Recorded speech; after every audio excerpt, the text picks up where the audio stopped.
여러분 안녕하세요, 롱장입니다. 오늘은 제가 부동산 뉴스를 어떤 식으로 보는지 좀 보여드리고 싶어서 영상을 켰어요. 특별한 건 아니고요. 요새 기사 제목들이 점점 자극적이에요. 이게 언제부터 이렇게 됐냐면 과거로 돌아가면은 예전에는 그래도 공공기관이 훨씬 더 좀 건전하고 좋았거든요. 데이터들이 꾸밈 없이. 이런 거죠. 공영방송 있잖아요. SBS, KBS, MBC. 걔네가 그래도 케이블 TV보다 윗급이고, 그리고 이런 유튜브, 요새 의식이 바뀐 것 뿐이에요. 유튜브, 틱톡 이런 거보다는 그래도 TV가 조금 더 급이 높다 이런 인식이 있었는데 이게 판이 뒤집힌 게 유튜브가 광고 수익을 다 빨아갔어요. 이게 돈이거든요. 광고 수익이 진짜 중요해요. 방송사들은. 공영방송은 조금 덜한데 그러다 보니까 너도 나도 할 거 없이 요새 보면은 신문사고 뭐 어떤 영상이고 간에 데스크가 있나 싶을 정도로 자극적으로 가요. 그러다 보니까 내용 따로 제목 따로 이런 경우도 있습니다. 물론 저도 유튜버니까 거기서 자유롭지 못합니다만 그런 제가 요새 부동산 뉴스가 이런 게 나오면 어떻게 읽는가 무조건 올라간다 상승한다 이런 거로 읽지 않아요. 그렇게 할 수 있는 시장이 아니에요. 제가 말씀드렸죠? 지금 시장 좋지 않아요. 빨리 가고 있을 상황도 아니에요. 불안 요소들이 많을 뿐이에요. 천천히 지켜보는 게 맞아요. 하지만 방향은 정해져 있다고 생각을 하고 있고 몇몇 가지 현상들에 대해서는 제가 말씀드린 내용이 시장에 잘 적용이 되고 있다라고 표현할 수가 있겠습니다. 그럼 전 어떻게 볼까요? 같이 한번 보시죠. 시청하시기 전에 구독하기, 좋아요, 멤버십 부탁드리고요. 멤버십은 매주 토요일 라이브를 진행하고 있습니다. 제가 며칠 전에 라이브를 진행하면서 대화를 하면서 느낀 게 있는데 제가 지난 1년 동안 그 전에도 마찬가지인 것 같은데 라이브를 매주 단 하루도 쉰 적이 없어요. 이게 왜냐? 이게 다들 휴가도 가시고 놀러 가시고 아프기도 하고 집안에 일들 생기잖아요. 근데 여러분 제 입장에선 당연한 얘기인데 저라고 여행 가기 싫고 집에 일 없고 제가 항상 컨디션이 좋았을까요? 저랑 라이브 꾸준히 하신 분들은 기억하시겠지만 저 중간에 아팠었어요. 한 달 정도. 목소리가 안 나왔었어요. 그래서 너무 감사하게도 저 그때 감동받았는데 여러분이 저한테 방송하지 말라 그랬어요. 방송 끄라 그랬어요. 자기 나간다고. 그런데 계속했죠. 왜 그렇게 했느냐? 시장이 너무 안 좋았어요.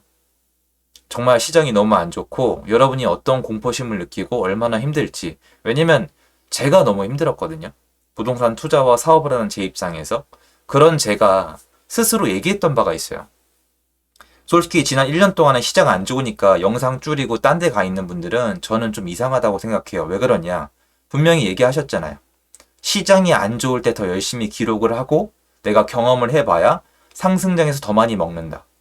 물론 컨텐츠를 팔려면 시장이 하락할 땐 조용히 있다가 좀 상승하게 되면은 다시 기어 나오는 게 맞죠. 그런 분들이 있을 거라에 제 어쨌건 에이 그래요. 근데 저는 더 열심히 했어요. 아시겠지만 중간에 이제 저 뭐 영상에 대한 구독자님들이나 조회수에 대해서도 굉장히 안 좋은 상황이었고 많은 분들이 정말 조롱과 욕을 많이 하셨습니다. 근데 제가 하는 일이 유튜버니까 담담히 받아들여야죠. 근데 또 감사한 분들이 너무 많았잖아요. 그래서 안 좋을 때 더 열심히 하고 기록하고 반등하고 상승하면 더 많이 가져가는 모습을 직접 보여드리고 싶었습니다. 아직 오지 않았어요. 근데 저는 제가 실패하든 성공하든 보여드릴 거예요. 제가 어떻게 하는지. 그래서 저도 까먹고 있었는데 단 한 번도 쉰 적이 없어요. 날짜를 옮겨서 한 적이 2번 있더라고요. 1년 동안에. 토요일인데 도저히 안 돼서 일요일날. 목소리가 안 나오거나 집에 좀 심각한 일이 있으면 그렇게 했던 것 같은데 제가 왜 그렇게까지 해왔는지 좀 여러분이 이해를 해주셨으면 좋겠어요. 제가 왜 그렇게까지 했는지. 언행일치를 하고 싶었어요. 시장이 안 좋을 때 더 열심히 한다. 그래서 그 기간 동안에 너무 열심히 했어요. 너무 열심히 시장을 분석했고 시장이 어떻게 돼 있고 어떤 게 변했고 또 앞으로 어떤 걸 봐야 될지 열심히 다녔고 정말 휴가를 갈 필요 없을 정도로 바깥에 나가서 해를 많이 받았습니다. 그래서 여러분에게 지금은 그래도 한숨 돌린 시점이다라고 말씀드리고 싶어요. 그래서 뭐 더블딥, 데드캣 이런 얘기에 대해서는 저는 큰 걱정은 안 하고 있습니다. 물론 대외 경제에 대해서 큰 변수가 있으면 어쩔 수 없겠지만 그거는 우리가 걱정한다고 미리 대비하는 건 저는 어렵다고 봅니다. 자, 기사를 몇 가지 볼까요?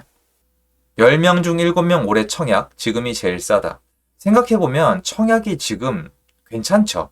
입지가 좋다면, 싸다면. 왜 그러냐면 여러분이 실제로 집을 사려고 밖에 나가서 실거주까지 생각을 하고 알아보면은 은근히 사는 게 되게 어려운 게 규제가 아직 다 안 풀렸어요. 세금 여전히 높아요. 대출 이자도 여전히 높아요. 그리고 구축은 비싸서 대출이 안 나오는 것도 많아요. 그리고 금매가 없어진 것도 많아요. 그런데 청약은 어때요? 청약은 소유권을 2년 후에 가져올 거예요. 2, 3년 후에. 제때 지어진다면 당장에 내가 세금에 대한 부담도 없고 대출도 뭔가 약간 시스템화되어 있습니다. 그리고 인근 시세보다 좀 싸요. 추가적 하락에 대한 두려움이 없죠. 그리고 신축일 거니까 실거주하기 좋아요. 이 조건들을 따졌을 때 지금 부동산 시장의 시스템과 상황이 청약의 사람들이 관심을 가질 수밖에 없는 구조라고 저는 생각을 해요. 그래서 제가 뭐라고 말씀드렸었죠? 둔촌 주공은 무조건 된다. 그리고 저는 행동으로 옮긴 사람입니다. 많은 분들이 공포론에 젖어서 포기하셨죠. 저 아쉽다고 하시는 분 주변에 너무 많았어요. 둔촌 주공 청약 받으신 분들 나중에 보세요. 얼마나 오르나. 이미 헬리오시티가 20억을 넘고 있는 상황인데 둔촌 주공에 있는 분들은요. 국평 기준으로 헬리오시티보다 싸게 팔 마음이 별로 없으세요. 어쨌건 지금 이렇게 돌아가고 있고 하나 더 알아놔야죠. 지방은 미분양이 있다. 악성 미분양이 늘어나는 지역도 있다. 꼭 봐둬야 된다. 전국적으로 미분양이 7만 채, 8만 채 가다가 줄어들고 있다. 하지만 미분양은 여전히 지방시장의 리스크다. 하지만 이 미분양이 대구와 인천 등 일부 광역시에서는 소진이 되고 있다. 그래서 방향성을 봐야 된다가 맞는 파악이 아닐까 싶어요. 자, 두 번째, 서울 아파트 거래량 전년 대비 3배 증가, 강동구 164% 올랐다. 맞는 말인데 중요한 건 뭐예요? 여전히 부족하다.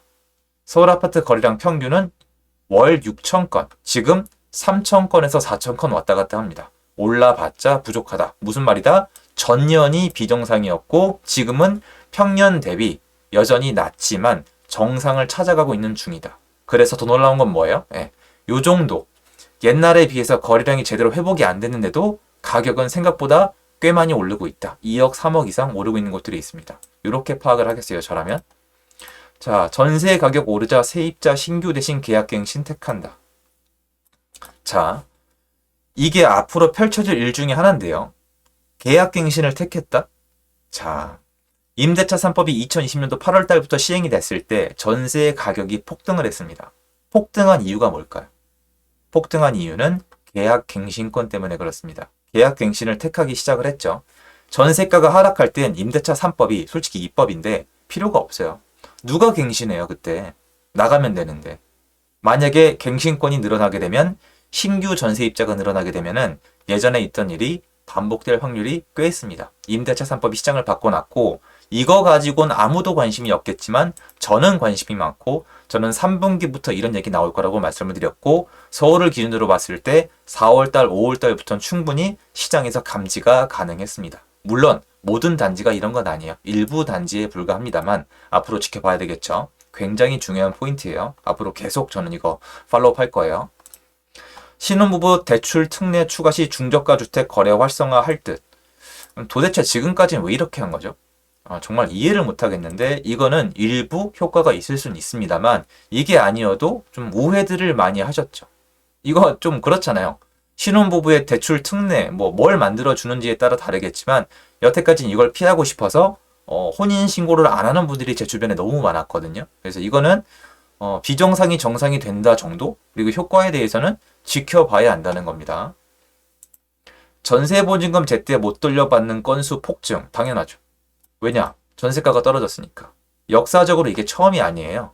IMF 때도 그랬고 카드 대란 때도 약간 그랬고 그리고 국제금융위기가 있을 때도 그렇고 물론 카드 대란 때는 지역별로 차이가 있었지만 매매가가 하락하고 전세가가 하락하면 이 현상이 일어납니다. 원래 일어나요.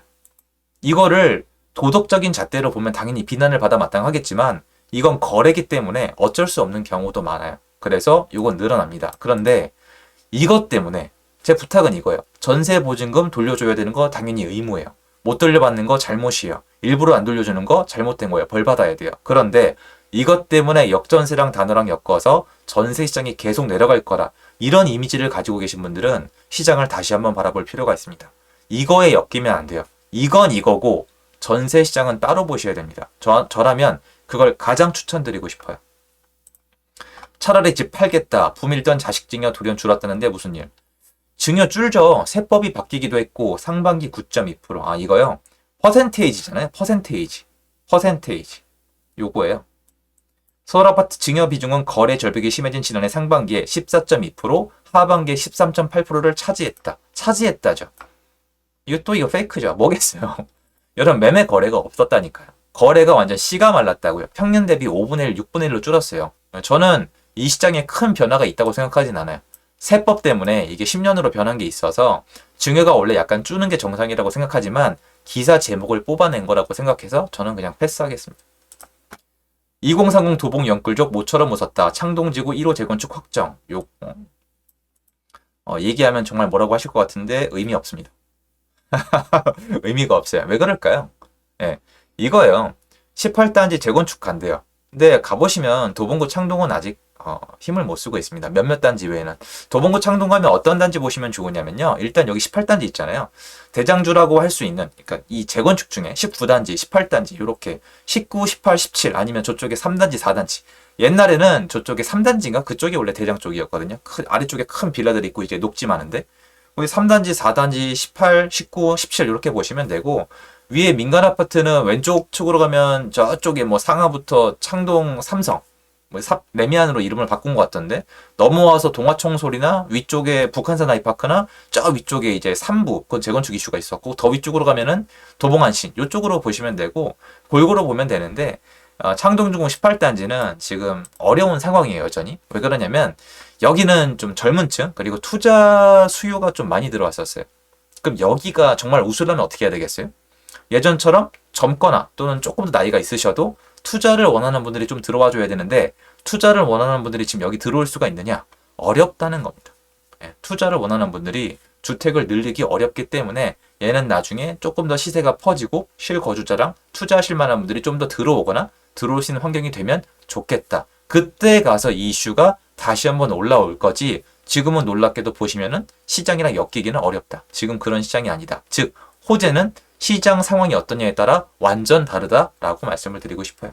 이거 말고 지금 뉴스가 많은데 전 이런 식으로 해석을 합니다.